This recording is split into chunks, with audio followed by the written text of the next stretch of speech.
ایک بوڑھا مجھ سے ملا, کہنے لگا یار مجھے اس کا افسوس نہیں ہے کہ میں نے دوسری نہیں کی, مجھے اس کا افسوس ہے کہ آپ جیسا مجھے جوانی میں کیوں نہیں ملا. کہہ رہے ہیں یا تو اب بھی نہ ملتا نا, حسرت لیے بغیر دنیا سے چلا جاتا, اب کیوں ملے. دیکھو لوگ اس کو انٹرٹینمنٹ کا ذریعہ بنتے ہیں. بیوہ طلاق یافتہ عورتوں کی بھرمار ہے معاشرے میں. کوئی شادی دفتر کھول کے بیٹھا, اس سے جا کے پوچھو مسائل لڑکوں کے ساتھ نہیں ہیں, مسائل کس کے ساتھ ہیں, لڑکیوں کے ساتھ ہیں.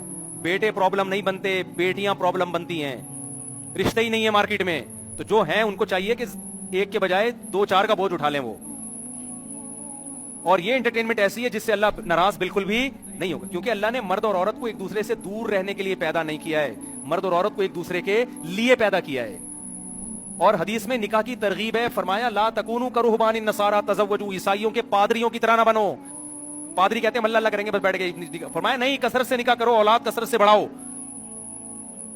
یہ اولاد بڑھاپے میں آپ کے کام آئے گی, یہ خاندان آباد کرے گی, آپ کا رزق دے گا وہ اللہ. ناروے کا ویزا ریجیکٹ نہیں ہوگا, سمجھ رہے ہیں.